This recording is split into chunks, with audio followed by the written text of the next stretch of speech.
Why the Reds' New Year's resolutions for 2023 should involve Elly De La Cruz, the outfield plan. There doesn't seem to be one right now, but yes, the outfield plan and contract extensions, maybe one, maybe two, will be our focus on today's Locked On Reds. You are Locked On Reds, your daily Cincinnati Reds podcast, part of the Locked On Podcast Network, your team every day.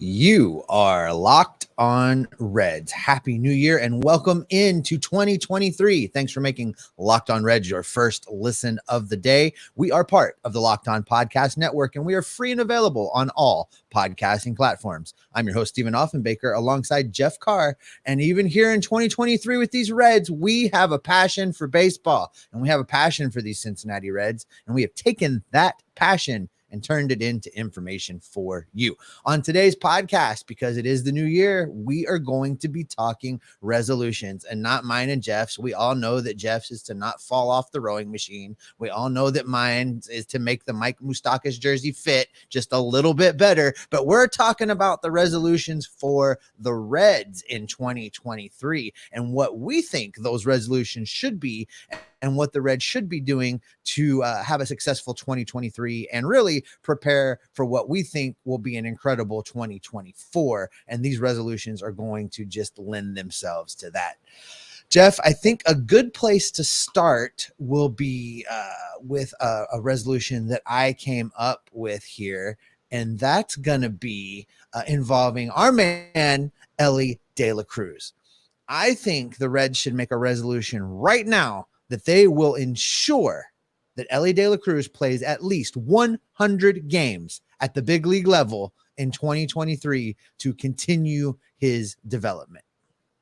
Absolutely. I would 100% agree with that, maybe even more than 100 games, because he is going to be one of, if not the most important players for this Reds team as they build a playoff contender, hopefully in the next couple of seasons. But he is going to be the guy, especially if he pans out, that's going to lead that squad back to the postseason. But let's unpack this though. Why do we say he should start at least 100 games? Well, this is not a number I came up with just throwing a dart at a dartboard. Here's why I think 100 games makes sense. If you wait till about 50 games into the season, that puts us at May 25th, which, by the way, is a home game against the St. Louis Cardinals. That allows you to call Elly De La Cruz up to the big league level.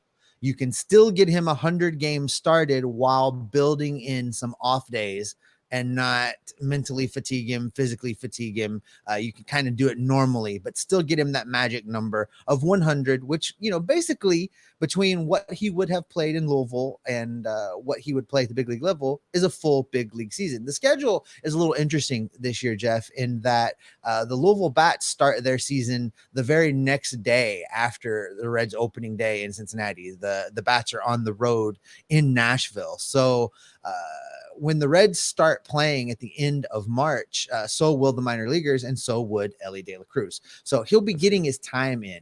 That would allow him to play approximately 50 games down in the minor leagues. And last season, we all thought he set the world on fire, and we thought that the time that he had in Chattanooga was a pretty decent sample size of his ability to destroy Double-A pitching. That was only 47 games, Jeff. It felt like he was there a lot longer and he was doing a lot of damage, but it was only 47 games. And in those 47 games, slash line of 305, 358, 553.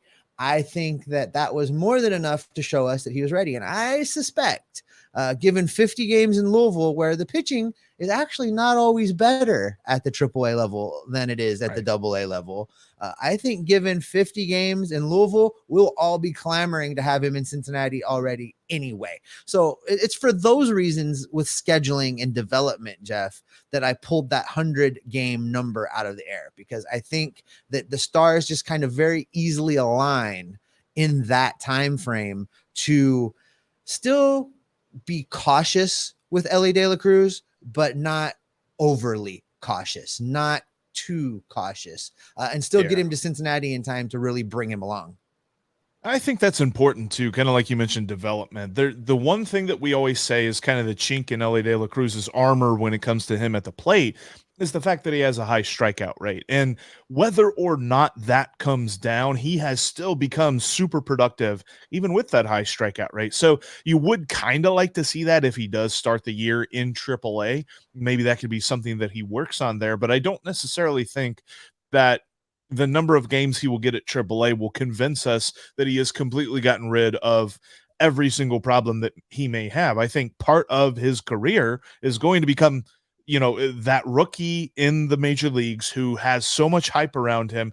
And maybe there is a period of time where he struggles to live up to that hype. But I think for the most part, we are going to see that happen very quickly for him at the major league level. I believe that he has the talent, and he's shown the talent, the different plays that he has made for the Reds, whether for Chattanooga, for Daytona, for Dayton, all the different stuff. If it's in the field, if it's on the base paths, if it's at the plate where he just hits monster home runs sometimes, he literally can do it all. So I would love to see that. And I think the important thing to note is there's an opportunity there. The Reds are not sold on Jose Barrero at shortstop. They're probably going to give him a look at the beginning of the season, but I don't necessarily know what he could do during that look. Kind of like I said about Elly De La Cruz and, strikeout rates and stuff like that. What can he prove in a short number of games of AAA that he's gotten rid of that? What can Jose Barrero do to prove that he should hold on to shortstop over Elly De La Cruz? I think that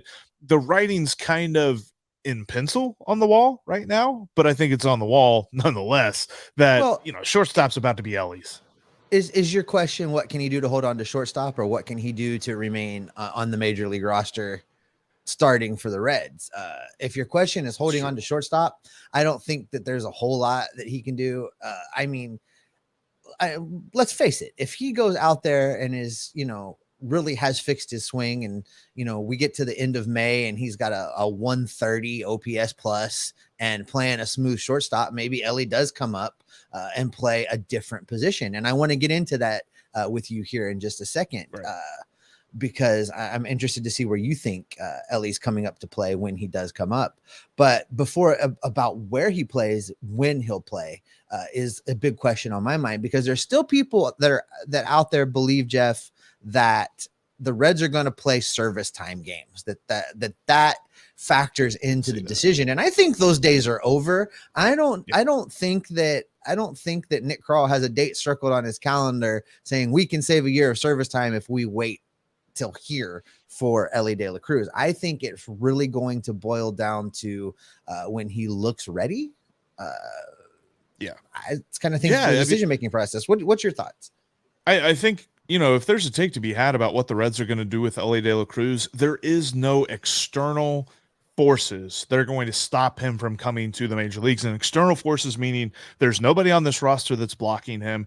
There's nobody in the front office that's going to play service time manipulation. They're not going to mess with, we can get an extra year contract status if we wait till then, or we might lose something if he does that. Like, they're not worried about that. They're just going to bring him up when he's ready. And when they perceive him to be ready, which there are a couple of people that believe it could be opening day. I'm not one of those people, but I think early May is when we could see him, but it's going to be about him. It's going to be about him. It's not going to be about anything else to do with the roster or to do with contract stuff. So kind of like you mentioned, is it going to be shortstop? Is it going to be third base or elsewhere? I think that he is athletic enough. And I think through the past, we've also proven that there's not necessarily a finite amount of time you need to spend in the minor leagues at a position to like be comfortable there in the major leagues. So I don't necessarily know that we're going to see, like, if he goes to AAA to begin the year and they start him in center field or they start him in third base, that's going to be the reason that they send him to AAA.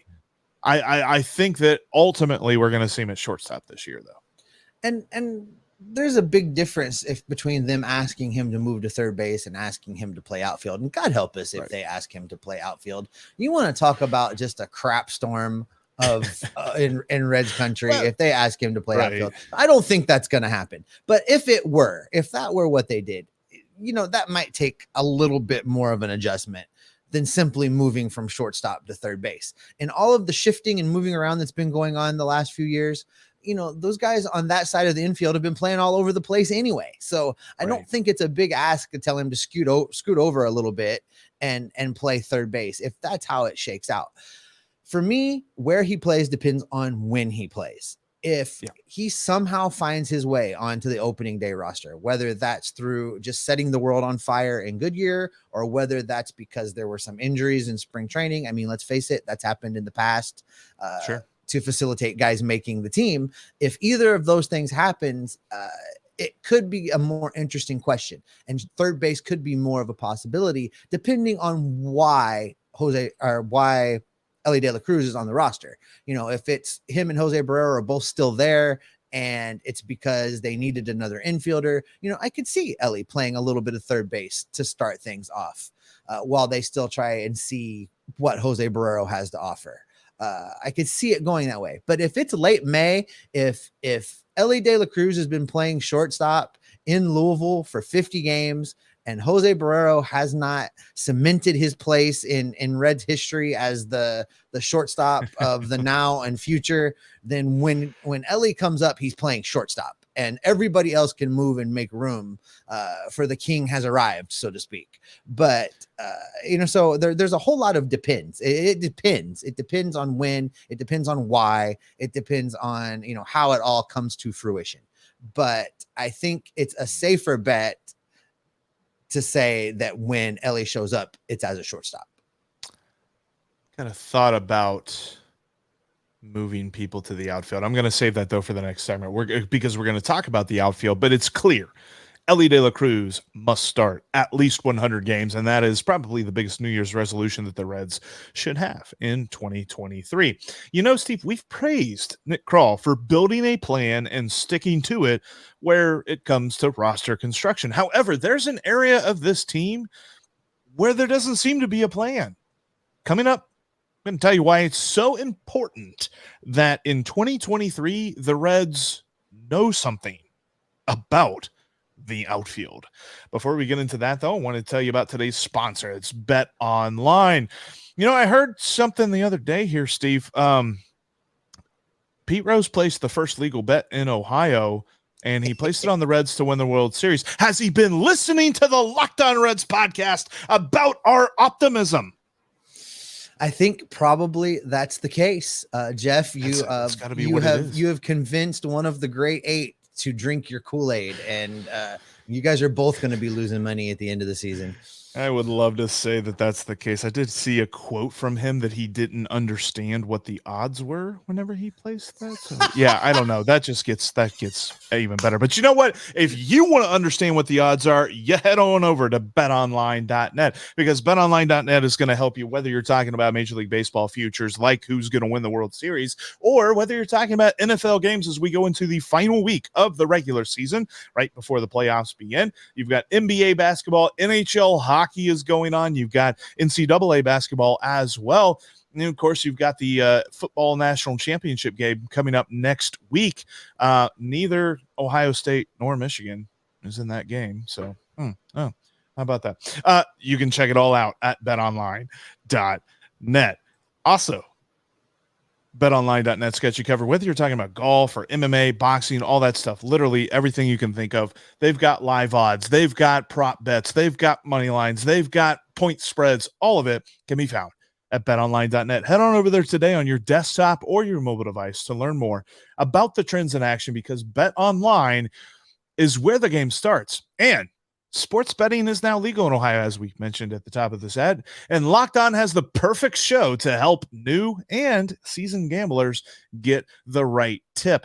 Download and subscribe to Locked On Bets for daily picks and analysis wherever you get your podcasts. Coming up tomorrow, Steve and I are going to give you our confidence levels on the arms and the bullpen. The bullpen's kind of been one of those topics where folks are saying, how optimistic should we be about the Reds? We're going to look at the guys, and obviously Elly De La Cruz, we're probably going to be the most confident in him. But how do the rest of the arms in this bullpen stack up? Steve and I will get into that tomorrow. But We will continue our talk today about New Year's resolutions. And Steve, as we mentioned in the first segment, an important part is going to be Elly Cruz. He's probably going to be the most important part this season. There's something else, though, and it's a question mark that was last year, and it's a question mark coming into this year, and that is, what is the plan in the outfield? The Reds need to get a plan in place to figure out the outfield, and that starts with finding the stud, finding the guy. It's like when you hang up something on the wall, you got to find a stud. Reds don't have a stud in the outfield right now, and I wonder, because we got to start with this, is that guy on the roster? So that guy might be in the minor leagues. I think it's fair to say let's frame this conversation up just a little bit, Jeff, in that we're talking about the 2023 Cincinnati Reds outfield. This is all bubblegum and Band-Aids, folks. This is every single player that's on the Reds roster right now that they've brought in to play outfield at the major league level in 2023 are placeholders. There's not one guy there that they're looking at realistically and truthfully looking at as a long-term contributor starter in the outfield. Now, could they find lightning in a bottle? Sure. And that'd be great. And, Jake Fraley is probably the leader of that group as far as playing his way into being around for a little while, maybe as a fourth outfielder. But the outfield itself is really just a patchwork of guys that are trying to get us from point A to point B when they think we might be good. I think the Reds' true intention in this outfield in 2024 is to have 3 different guys starting out there, none of them that are on the major league roster right now. Yeah, because when you look at the guys that are on the major league roster, I mean, you can point to Jake Fraley. He's got question marks where his health is concerned. When you look at TJ Friedl and Stuart Fairchild, they both have the same problem. That's just small sample size. We just don't know what we're going to get out of those guys, because to say, I mean, if you look at Stuart Fairchild's numbers right now, they are very nice. He had a very solid debut for the Reds last year. The problem is that was not in the kind of sample size where you can say anything about him, because I mean, we can look at different statistics. We can even look at the guy that they brought in from free agency, Will Myers. Will Myers' best year, like rate statistics wise, was in 2020. But to say that you know anything about a player based on the year in 2020 is to say that you can look at a third of a Major League Baseball season and say that you know something. And that's just not the case. There needs to be a lot more at-bats for TJ Friedl and Stuart Fairchild before we know anything about them. I mentioned Will Myers. He's a stopgap guy. He's not going to be here. I would venture to say he's not going to be here past this year. He does have an option for next year, but I don't think we're going to see him. Nick Solak.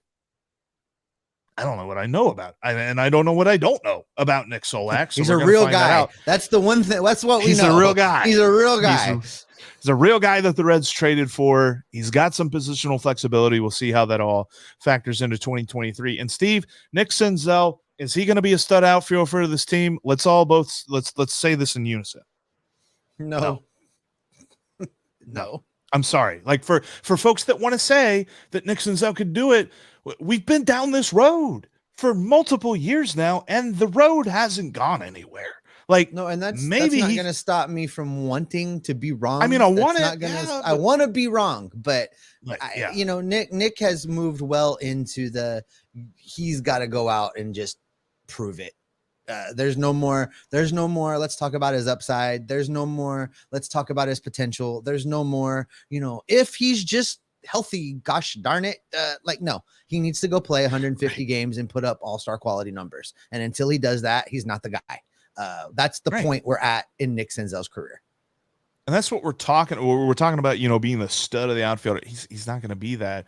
I think that the chances are stacked so far against him here at this point in his career. Like, I hope he figures it out, but I don't know that we're going to see it in 2023. And kind of like you said, I think probably Jake Fraley is the leader in the clubhouse right now, but by leader in the clubhouse, that just means that every other option just really isn't that inspiring. And I think you're right. So, okay, of the guys coming up, and I don't necessarily know that we have a bona fide outfielder that at least listed as an outfielder as a prospect right now. Is it more likely to be somebody who is currently listed as an infielder moving to the outfield that takes over that, the king of the Reds outfield?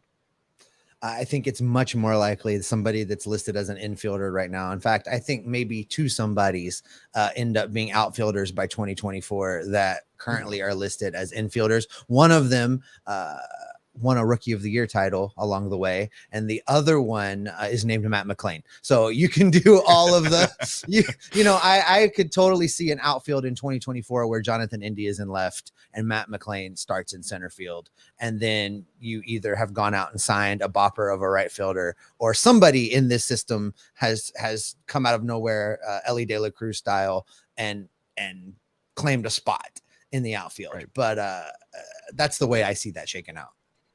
No, I would agree, because I mean, the different prospects that currently have like outfield listed next to them, I think you're probably talking about Jay Allen being the best of those. And I don't know that we'll see him in 2023. It might not even be till 2024 that he makes his debut. So for him to be a stud, he's going to have to really just blossom this year in the minor leagues. I think that there's been some question marks about his talent, because he's gone from a top 10 rated guy in the Reds system to now he's in the teens. And well, let's unpack that for just a second. He's a talented guy. We're not saying he's not talented. He's just not really been able to adjust his hitting profile as he's moved up. It took him a long time to get out of Daytona. I suspect he's going to have to spend some time in Dayton before he really shows them enough, shows the Reds front office enough to warrant a call up to Chattanooga. I think for Jay Allen, it's realistic to say we won't see him until at the earliest a call up in 2024. He's not going to be ready to start the season in the big leagues in 2024. So for me, he doesn't really factor into this equation right now. He could play his way into that.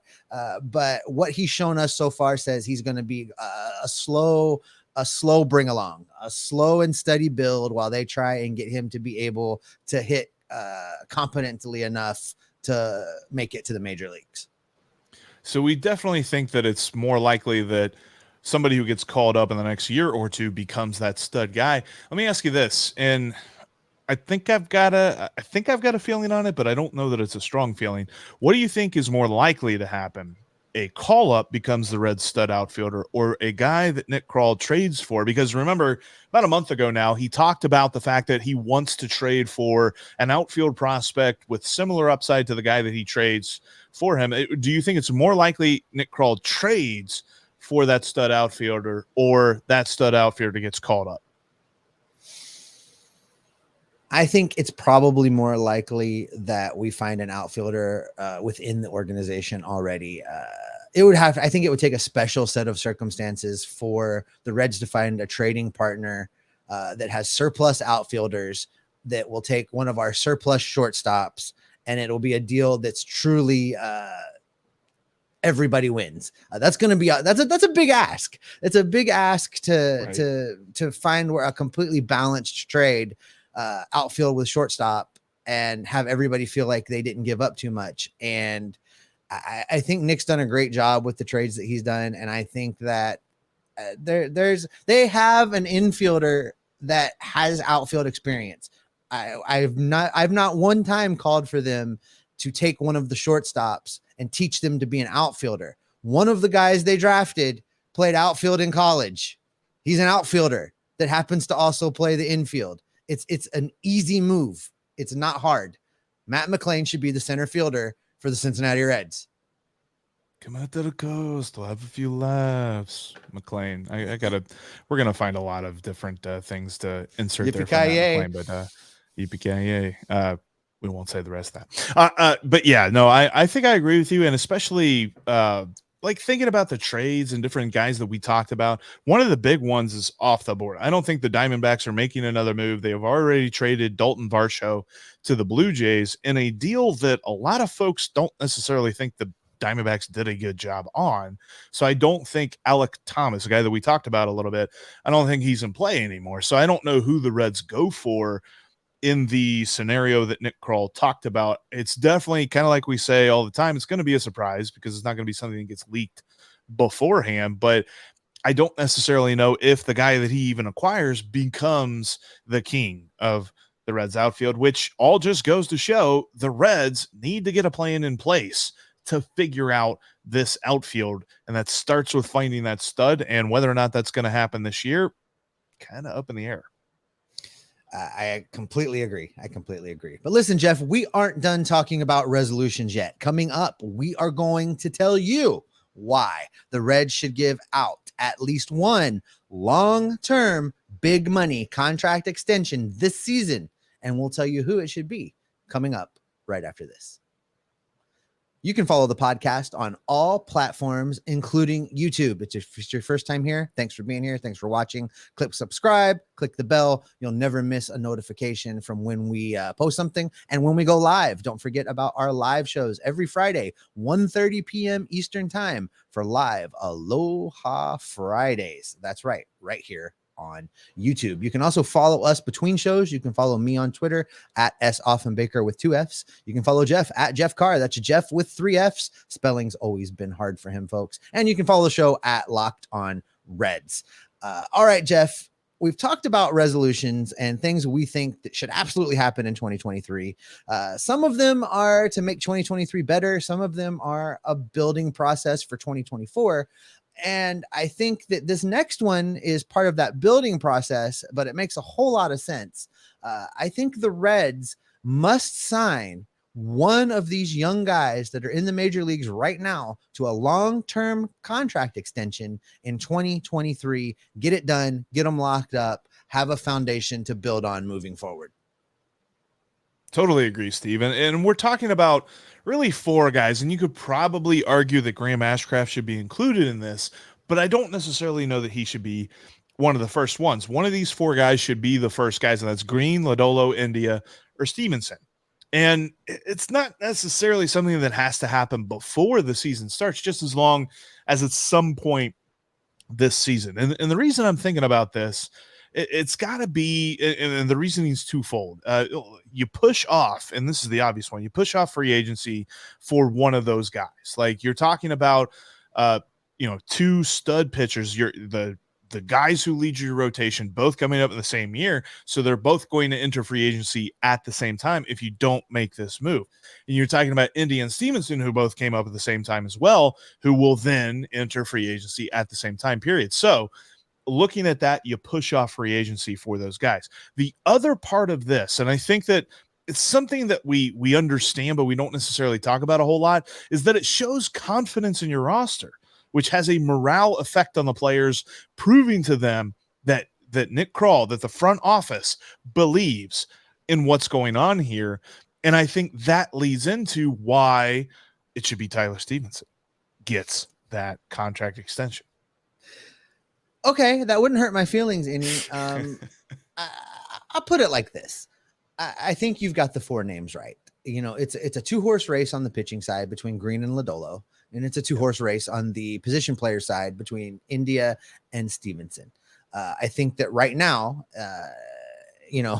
if the season were over today, Lodolo and Stephenson are the guys that make the cut and advance to the playoffs. If we're doing that, I think they're in the lead right now. Lodolo had, I think, a better first year than Hunter Green.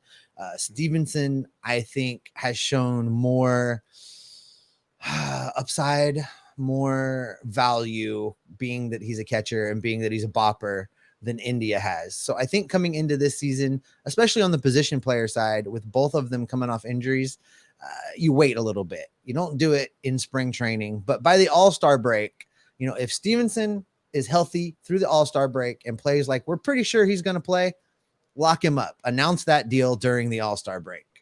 Right. I would hope that we're talking about one contract here, but I would hope that in the Reds' mind that they're going to do 2. They're going to lock up a position player and they're going to lock up a pitcher. And I agree that they've got, so there's 3 starting pitchers that are all going to be running out of team control at the exact same time. You need to find a way to break that up just a little bit.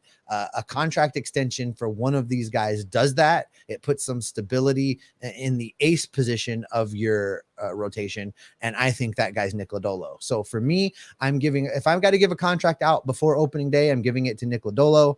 If I've got until the All-Star break to do it, it's a competition between Lodolo and Stephenson. And I would hope at the end of the day, Krall could convince the SOB, that's son of Bob, Phil Castellini, to sign two contracts, write two checks, and lock up both of those guys.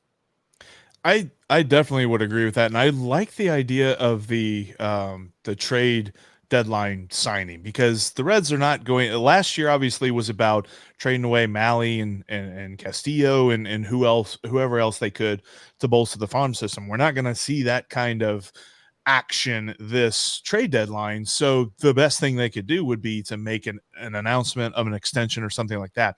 The reason that I think, and I kind of flip-flop on this as to who I think they should sign, I think the Reds have tipped their hand. And they've told us, and they're working on a deal with Tyler Stephenson because of the way that they have approached the catcher position in the offseason. The fact that they went and they got out two guys, they bolstered the depth with Mailey, with Casale, and still bringing back. Wrong. I almost said Mailey. I didn't even say it the way you say it. Miley. Mailey, Mailey, Casale, and they still brought back Romine and Robinson as your like emergency fourth and fifth guys.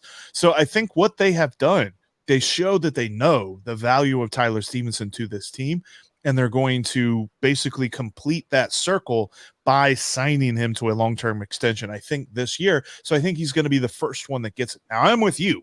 You sign him and you sign Lodolo or you sign Green or whatever you do, you're really making a huge statement there. And you don't want to wait, because waiting only increases the cost of these long-term deals. We saw that with Luis Castillo. We said for years that the Reds should approach signing Luis Castillo to a long-term contract, because by the time his rookie deal is up, he's going to be far too expensive for the Reds. What happened? Exactly what we said.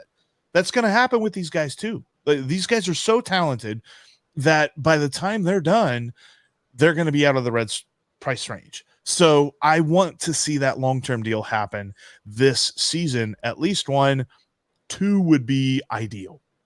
And just a quick thought to piggyback onto that. Signing two guys to long-term deals doesn't move them away from the new philosophy. Right. Neither one of these contracts are going to include no trade clauses, folks. It's just going to help push out the team control a little bit farther. We're probably talking 2 seasons. By signing an extension, they probably gain 2 years of team control, which still allows the player to hit free agency and get a big money deal, but just not all at the same time.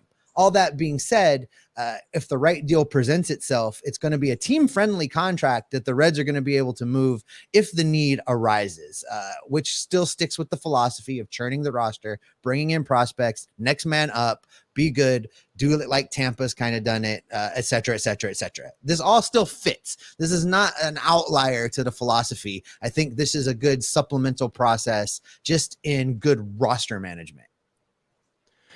And as far as the Reds go, I mean, obviously there's more than just 3 resolutions, but these should be the top 3. Elly de la Cruz should get 100 games started at least this season. You should see a plan in place in the outfield for who's going to be that main guy, who's going to be the king, and how is the outfield going to shake out for the future. And we should see an extension, at least one, if not 2, here in 2023. But that's where we will wrap up this edition of the Locked On Reds podcast. Coming up tomorrow, we'll give you our confidence level in each bullpen arm, looking at the guys who will relieve the starters in 2023. Thanks for making Locked On Reds your first listen. Now make your second listen Locked On MLB Prospects. Lindsey Crosby is a prospect encyclopedia, and he goes deep on the MLB stars of tomorrow. It's free and available wherever you get your podcasts, just like Locked On Reds. Steve, we've kind of hit the point in the offseason where if we're looking for news, we're looking for like minor league signings and stuff like that, and we're beginning to count down to pitchers and catchers reporting. So what's that mean for you and me? Well, that means you and I are going to continue to be locked on the waiver wire. We're going to be locked on the transaction news. We're going to be locked on what the front office is doing so that we can keep everybody locked on Reds every single day.